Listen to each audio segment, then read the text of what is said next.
Corn is no place for a mighty warrior.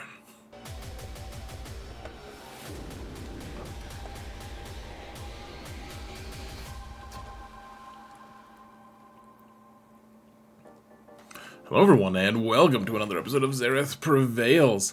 We're going to talk about 5v5 offensive teams. I have a defensive teams video that'll be released at the exact same time, so go check that out.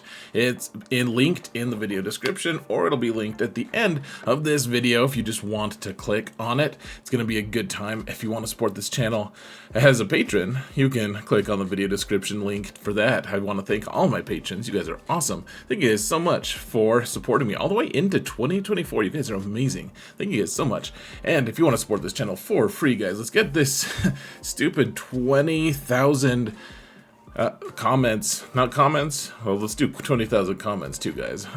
Subs. Let's knock it out, folks, so when we can stop talking about it.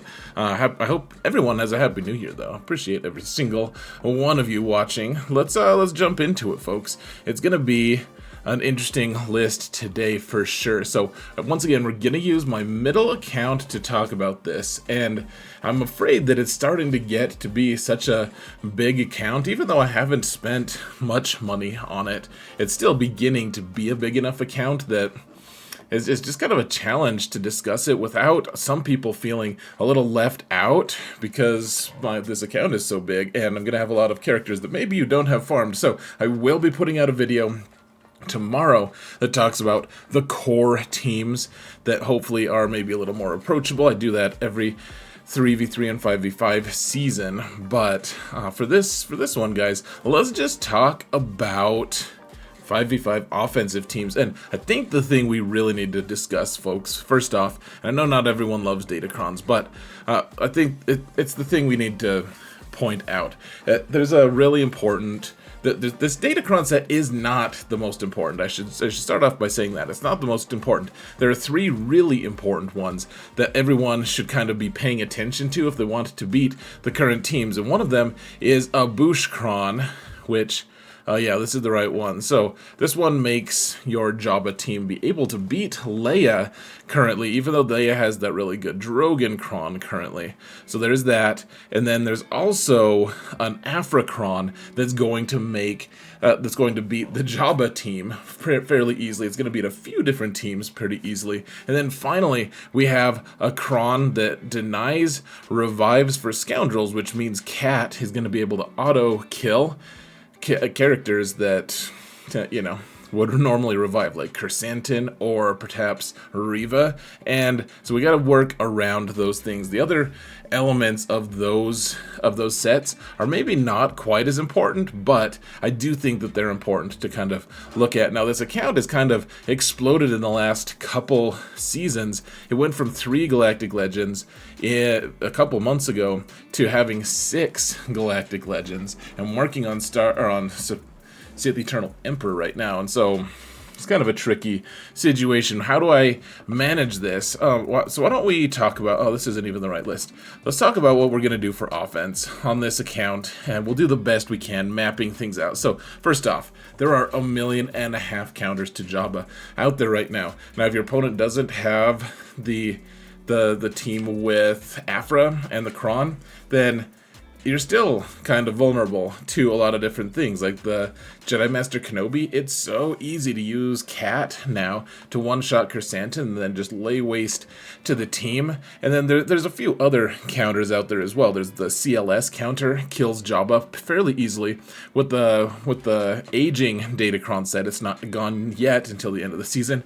The end result is Jabba kills Leia, and Leia is a huge problem. Not everyone's going to have to face someone who has Leia, I realize. However, Jabba still is going to be able to kill quite a few things on offense, and he's going to be killed by absolutely everything while it's on defense. I hate the state of the Jabba team right now, but I do think Jabba should be on offense now. Now stay tuned to the end of this video. I'll be talking about all of the different Galactic Legend builds that I'll be playing from my main account perspective, like the ideal builds, so to speak, that I'm going to be using a lot.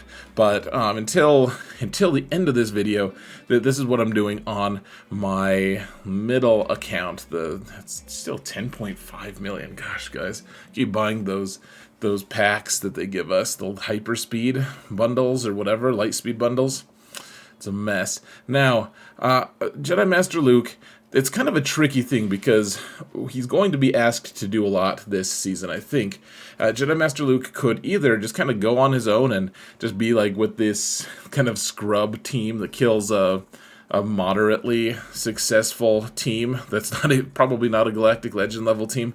You can do that with him. You could also throw all the really good characters on him, so stay tuned for like the best version of him at the end of this video. But I think probably the most effective way we're going to be approaching this season, guys, is going to be using Jedi Revan lead with Cal and, you know, kind of all the best Jedi to go hang out and demolish Malgus, and then Jedi Master Luke can just kind of come in and sweep up whatever is left, whatever nonsense my opponent has decided to trot before me. And you know, we even have Ezra here because I bought that pack and got Ezra inadvertently all the way up to Relic 3. So we'll see how good he is. Honestly, you have to realize, folks, that my approach with the account that I'm using now is probably going to have to switch a little bit, but it's traditionally been, I keep a lot of teams for offense, but I haven't traditionally had many Galactic Legends. I'll be in really close to Kyber 1 to start the season, and I'll be facing people with 8 GLs. The problem is, I have been beating, well, it's not really a problem, I've been beating people with 8 GLs, even when I only had 3. Now we have 6, we have a lot more parity. I am also, however, missing a lot of Zetas, for what it's worth, so you know, we don't have perfect parity. Now, on offense, I do want to keep the Reva team, probably. Even though it doesn't counter Jedi Master Luke that well, or Jedi Master Kenobi, sorry, I think we still want to keep it just in case. I mean, you can still potentially counter the Kenobi squad. Things just have to kind of roll your way. You don't want Cat to one-shot your Reva, or you're just kind of finished. And like eventually, Cat usually is able to get some kind of a hit in, and you got to be careful with that. So, I mean, I think the Inquisitor team, it's a pretty nice catch-all team to be able to take out most teams that you're going to face. There's some teams that it's going to struggle against, obviously, but I do like the Reva team on offense. Now, this is one of the weird things about I don't have all the Galactic Legends, so I don't have Lord Vader, and so I have Maul just kicking around. He's Relic 8, he's well modded, as far as my definition of well modded goes anyways, and so he goes really nicely with a Seer Malicos team.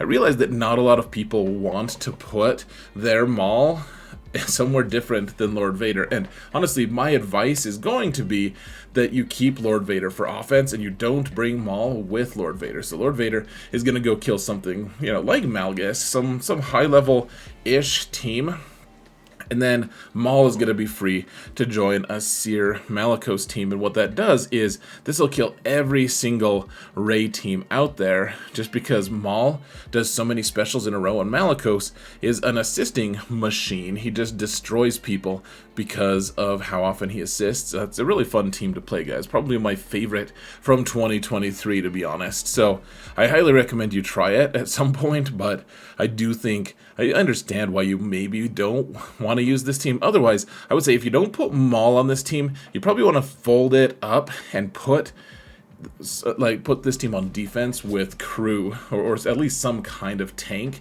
that's going to, I mean, I think Crew is just kind of the answer for that team, honestly. But one way or another, if you can spare Maul, then you get a delete Rey, which is pretty nice. And if you don't have Malicos, but you want to put Maul on this team, I'd be very interested to see what your results are, because Fulcrum would still do some good work against Rey, etc. Now, the Troopers team is kind of in a weird state right now, because we have Imperial Remnants kind of pushing in, and I don't have that team on this account yet. I mean, I have Gideon, he's even gear 12, but he's not ready. As you can see, we have Stormtrooper and Death Trooper both at gear 12, not a particularly large number of gear pieces on them either. We do have Scout Trooper because I have Leia unlocked. Now, for those of you who are wise, you'll note that I put Leia on defense. Stay tuned for why I did that, even though Jabba is going to be demolishing her. There's actually good reasons for it, in my opinion. We'll talk about it on the defensive video, so if you want to kill Lord Vader and you have the right Datacron, you can use a Veer's team. Now, this is a different team that I've been using lately, and actually on this account, I'll probably be putting Watt in place of Range Trooper, just so that I can get that first turn, because I don't have the right Datacron to jumpstart them and be able to have sustainable debuffs or buffs on the team to be able to keep going and destroying Lord Vader. So this can beat Lord Vader. You have to have a faster Iden than Veers. You can watch my video on it. I think I did a crash course on it, and I took too long to explain it in that video probably. But essentially, what happens is Lord Vader goes, he does a special, Maul goes, and he does one hit, and then your Iden is going to hopefully go next, based on if you have buffs to start the match, whether it's from a Datacron or from Watt. And when that happens, Iden has to be faster than Piet. And so you have to do weird things with her mods, but what happens is then she can cleanse the whole team. Yeah, so she's at 304, which is, in fact, fairly difficult to get to that speed. Oh, what did I do here? Oh, man. Okay, she needs to be faster. Hold on a sec, guys. Okay, I don't know what happened, guys. I changed her mods again. I put a third or a fourth speed. I don't even know if that's the correct one, but she needs to be fast. She needs to be, I mean, plus 164 is pretty quick for her. And, I mean, she's Relic 8 now because of the raid. But the raid, there's good reasons, guys. She's also really good as a pilot. For what it's worth, it's not time to talk about just Iden and Iden alone today. But, so she wants to be faster than Piet is, so that she can go first. She can cleanse everyone on the team. 324. Gosh, is she still not fast enough? I hope she is, man. Alright, I will fix that, guys. Eventually. That will happen. But she needs to be faster than Piet. And once that happens, she cleanses everyone, gives everyone buffs, and then you get a bunch of turn meter. And you can just delete the Lord Vader team. You have to avoid the teams that get Maul a second turn before you get to go, because then you just get deleted on some levels and lose. So you got to be cautious about that. If you don't want to kill Lord Vader with this team, or Lord Vader's not in a format that you can kill, or you don't want to, there's a lot of different reasons why maybe you wouldn't, then Iden works really nicely on her own as a lead, of course, and you can just kill something else with the Veers Piet team anyways. So you can do that. Eventually we'll work our Imperial Remnant into the rotation, but for now I think we just focus on the two main trooper teams and call the Remnant team what it is, a stretch goal, and move right along. Now, the Starkiller team has undergone a little bit of a transformation here, guys. So, I mean, first off, I've been using eccentric light side Ufus for a while on this team instead of Visas because I had Ben, but I didn't have Rey. So why would I put I mean, I put gear on Ben because he's a good character, so I may as well put him on the team. But now he goes with Rey because I have Rey. I used to put Baby Cal with Starkiller, and that was awesome. Honestly, that was one of the best teams ever. I really enjoyed that team. However, it was also just kind of, we want to put it on the Seer Malicos team. That's just is too strong on that team, so I've had to gear up Visas. Similarly, I want Old Ben to go with Leia. The best comp with Leia is going to have Old Ben on it, in my opinion. Maybe that'll change, but in the long term, or the short term, long term, whatever, we have Plo Koon here. He doesn't even have all of his 6E. Eventually we'll get him there, but the thing about Plo Koon, guys, is he does have Dispel on basic, which is really nice. He also has this move that gives everyone 50% turn meter who is a Jedi, and everyone else gains half of that, so 25% extra turn meter, which sometimes matters. Sometimes with a Starkiller team you can hit this weird weird lull where your opponents just get a lot of turns and you just can't quite jumpstart yourself. Like, usually you can keep the turn meter running and all that stuff, but if you can't, really nice to have that little jumpstart from Plo Koon. And he's a tank, so he's going to be taunting and doing all that stuff. He's not the most, like, he doesn't have the best stats because he's an older character, but the thing that you want to be looking at with Plo as well, folks, and I've said this in other videos, you want to probably be working on getting him to Relic 7 or 8. Now, that sounds ridiculous, but his interactions with the Marauder, the Bad Batch ship, and the Negotiator, it means you're going to be able to take down the Executor triple attacker team with almost perfect success if you have a Plo Koon ship that's faster than that fleet. And so there's reasons to get him up to Relic 7 other than his weird niche role with Starkiller, but just something to keep in mind, guys. This will take out, I don't know if it's going to take out raid teams. Raid teams are still going to have that 200% defensive UFU, or defensive percentage gain, cron, whatever it's called, for UFUs, and it's just so strong because it ends up turning into, the way they do the math, it's compounding, so you end up with like 1200% defense, which means you just can't do any damage. So if you can't do that, this team can, I want to experiment trying to take out some Malicos teams with it, with stagger, spam, and I want to do a few different things with this team. It's also just a good cleanup team, honestly, guys. Or if you really wanted to, you could put it on defense and learn why it's a sad day to put it on defense. But at least I think this team will probably not fold to Wampa that much. I need to put a couple relics on Visas so I can put Krons on the team, but I think we'll be okay. Now, Radis is an interesting team. That's one of the things that I would really like to start focusing on this account, guys, is at least in threes, you can take down Inquisitor teams with Radis if you have a pretty good Jin, and if you know what you're doing, and you would probably want Baze as well. Now, I do have Baze Relict. It's been one of my projects, like I've mentioned a couple times. He is hanging out with Leia right now, so you do want a couple tanks on this team if you can. And this team is the gift that keeps giving, guys. I really need to make some kind of a crash course video on it, or faction essentials on how to use it. I'm still getting the hang of it in fives, but it does a lot of really dirty stuff. You want those two tanks if you can, like I said, to keep everyone off of you. But, I mean, as long as you're strategic about it, this team just deletes so much stuff. And, I mean, a lot of people have told me, hey, I didn't realize that the Radis team works like this after watching my streams.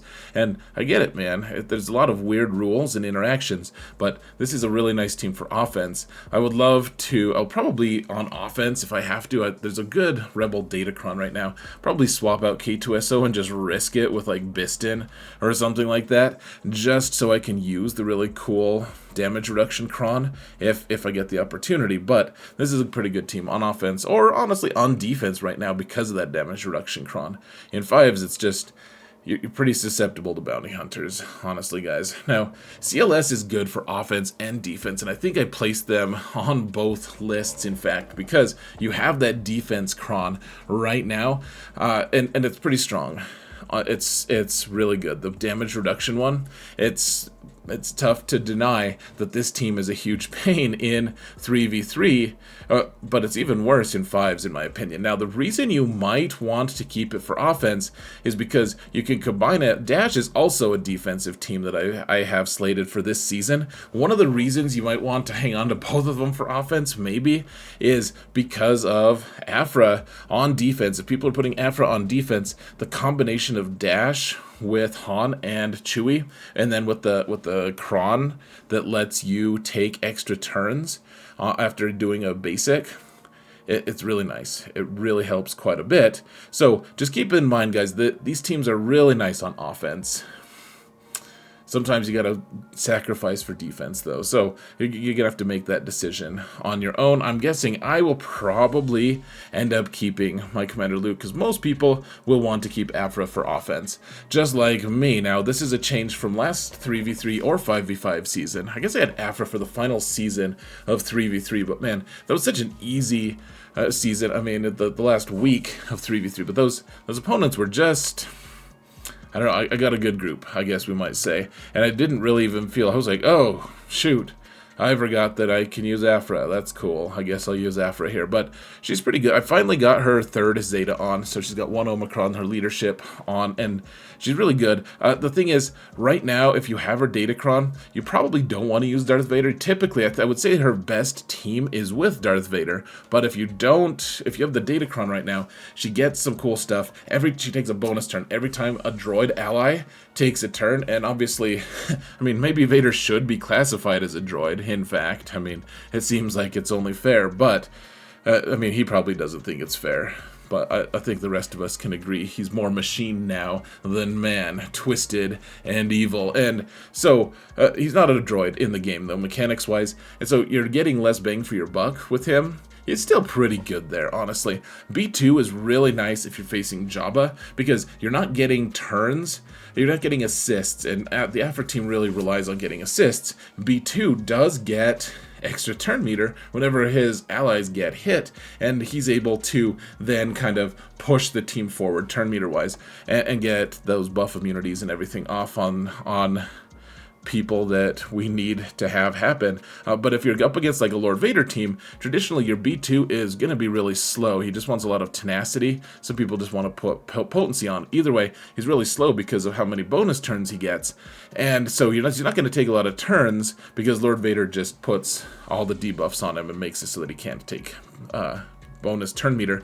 And so you probably want IG-88 or HK-47. Probably I'll just wait and see if I need to use B2 with a Starkiller team, or a Grievous team that kills like Starkiller or something, and if I don't need to do that, then I'll throw him on the Afra team. So this is kind of just, I think if I don't need B2, I'll end up with HK-47 and IG-88 as the other two, and Vader can just ride the bench. I don't really care, guys. You can mount the bench algorithm. It'll be great. Now, so Grievous keeps losing a couple steps, unfortunately, guys. But even with BB-8 now, I mean, he's even relicked, guys. It's pretty cool. This team is pretty armed. It's armed and operational now, and it does just kill the majority of Starkiller teams, at least the variants with Palpatine and Mara Jade. I don't know how we would do against like a Malgus lead, or, I mean, we have got tons of tools against that kind of weird stuff. So I think we'd be fine, but yeah, the Grievous team, it used to counter all the GLs, all the stuff, and now, well, maybe not all of them, but he used to have a really wide range of counters, and it just keeps going downhill. I mean, we lost Newt to the Trench team, which is a pretty big hit, and, you know, BB-8 is available, but you get really bad banners with it. Sometimes you want B2 to go with Afra, so you kind of just... you know, the Grievous team needs to be in reserve. It's pretty bad on defense at this point, so I'd keep it for offense and expect to just maybe not use it sometimes, guys.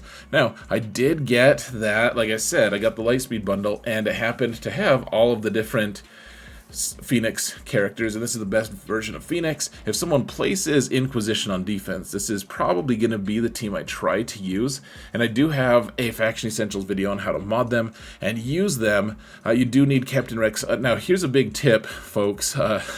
That's what she said. But you want to put Captain Rex at the end because of the stat gains that he gets. He calculates them before he calculates how many characters are on his squad, and because he's the last character on the squad here, when you go in to fight, he's going to wait until the other four, like, you're kind of registered by the game, so to speak. And this is all happening instantaneously, of course, at least seemingly to your perception, but what happens is, if you just place him right next to Hera, he'll only count his stats that he's gaining based off of having one character on his squad, as opposed to putting him on the end, he's going to get his full stats. So this team will take down a lot of different teams. If you have a really fast Rex, which I don't even know how fast. Let's get ready to embarrass myself here, guys. Yeah, that's not fast. You want him to be over 300 if you can make that happen. But if you can make him fast enough, he can really wreck face, especially with this Omicron. He gives himself a ton of speed. You can beat like Zori teams. You can beat all kinds of cool stuff. But you kind of got to be fast enough. So Really fun team. I'm excited to use it. We'll see how it ends up playing out.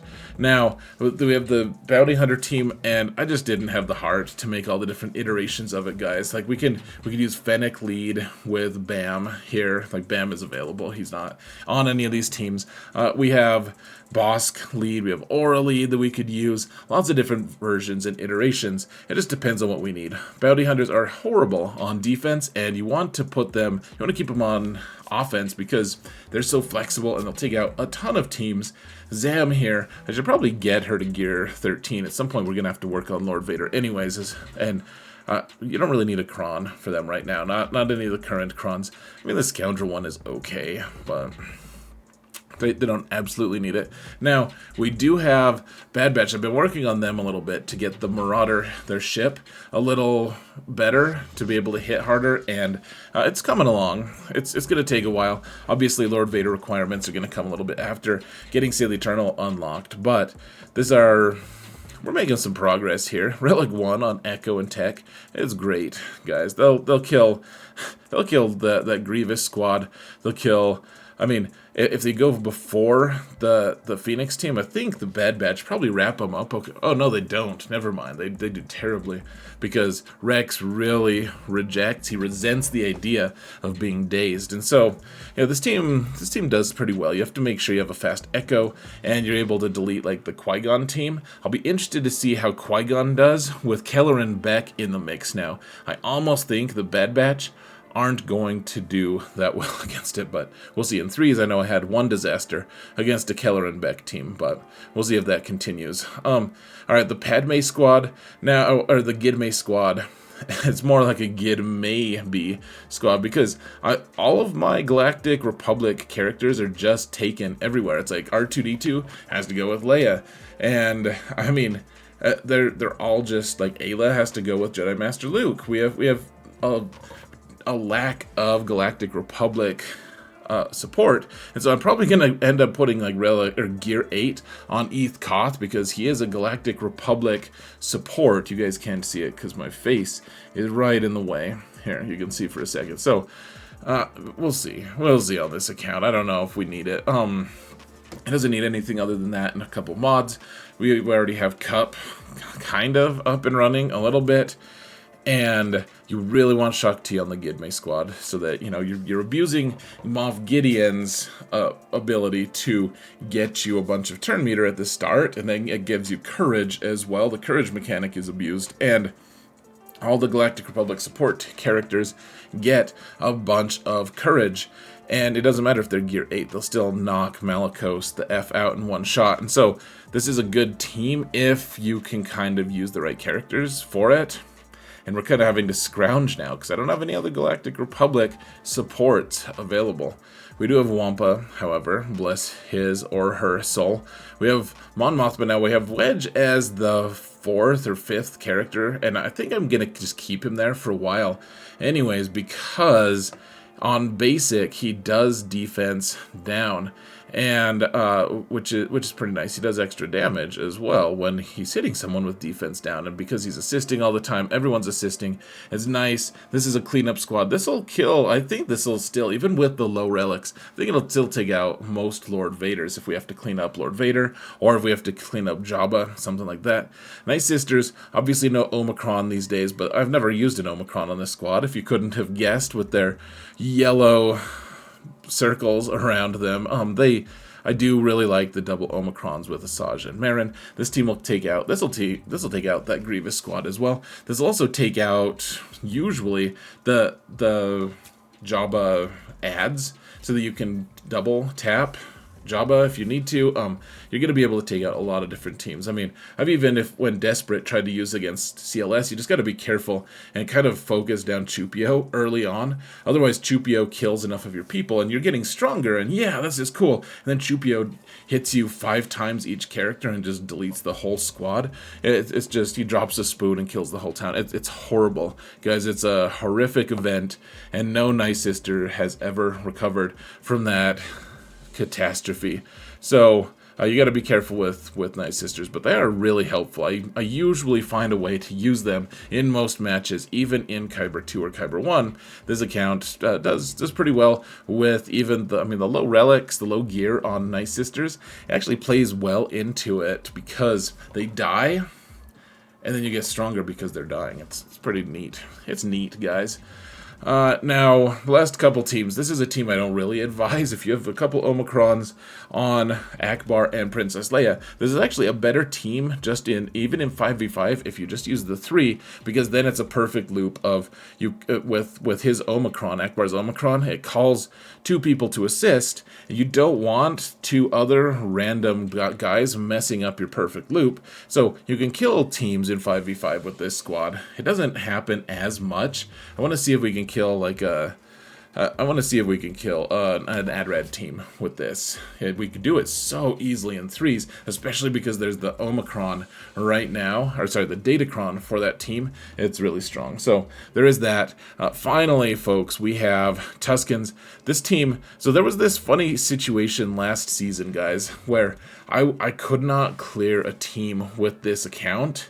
And it was really kind of just pissing me off. It made me frustrated. And someone in chat was like, dude, you should just use your Tuskens. And I was like, okay. I got all sarcastic. And honestly, I was tilted. I didn't like that situation at all. However, I did at some point, before we ran into the great Zeta crunch, guys, I did put Zetas on Chieftain and Warrior, even though they were only gear 8 or something.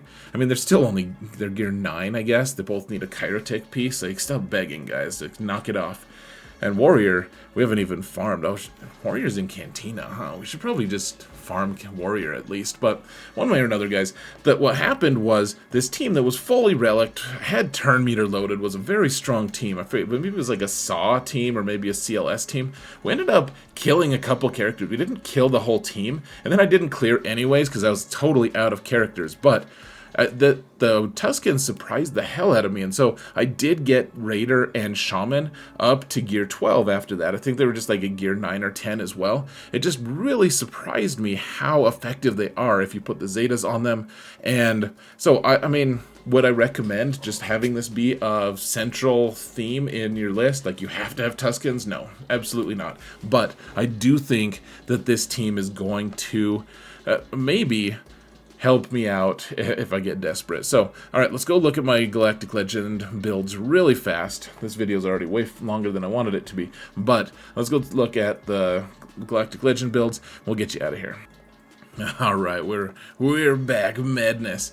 This is on my bigger account, folks. You can see it's bigger because of the way that it is. And you can also see that I've marked Jabba as offense every time, just because everything kills him. Not because he's necessarily going to be countering a ton of stuff, but it's like, I just don't want people to get cheap kills with CLS on my Jabba. So we'll figure out what we're going to kill with that.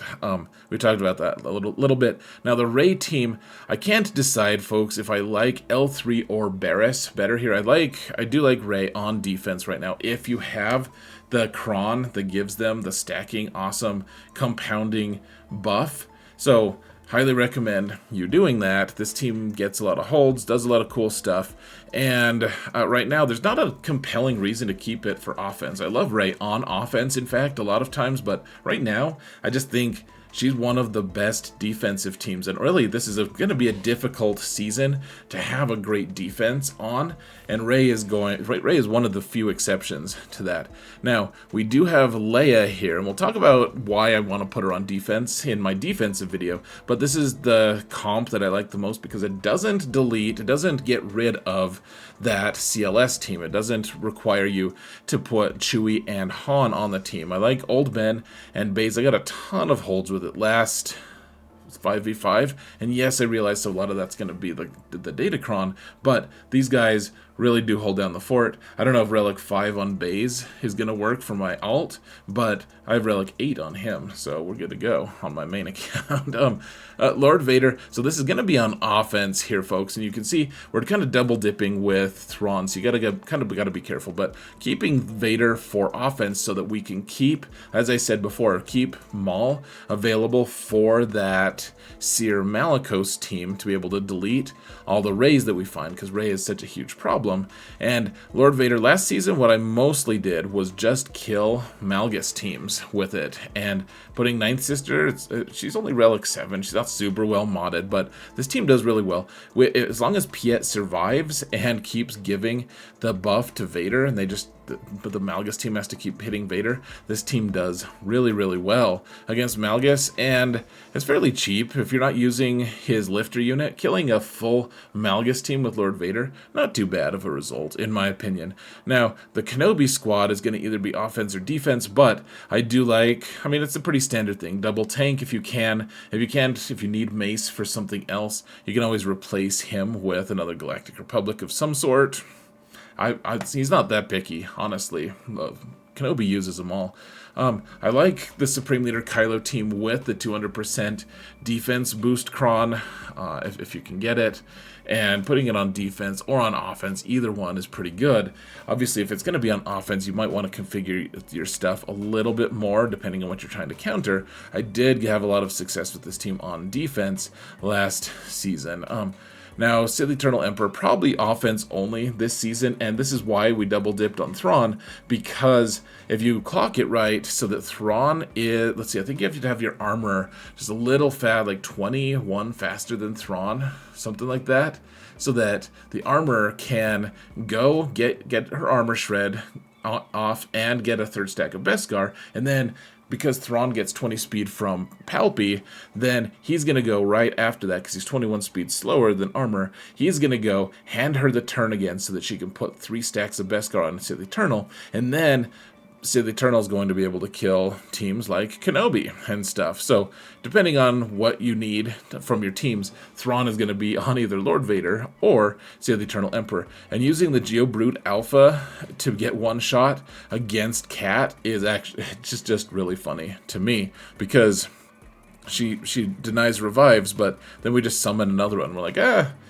we didn't really like that Brute anyways. Let's just call another one. Now, the best team on defense for Jedi Master Luke, the team that probably beats most squads right now, and it does beat Leia as well if you need to, is going to be this Jedi Master Luke team here.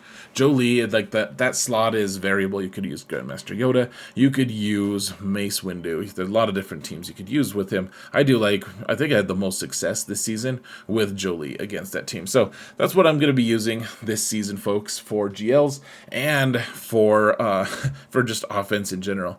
So go check out my defensive teams video as soon as it's practical. Folks, there should be a thing you can click right below where I am right now. And so, yeah, thank you so much for watching. And remember that in all things, Zareth prevails and talks too long about his offense on a video that no one ever watches because they just want to watch the defense one. I'm not bitter, guys. All right, we'll see you on the defense's side.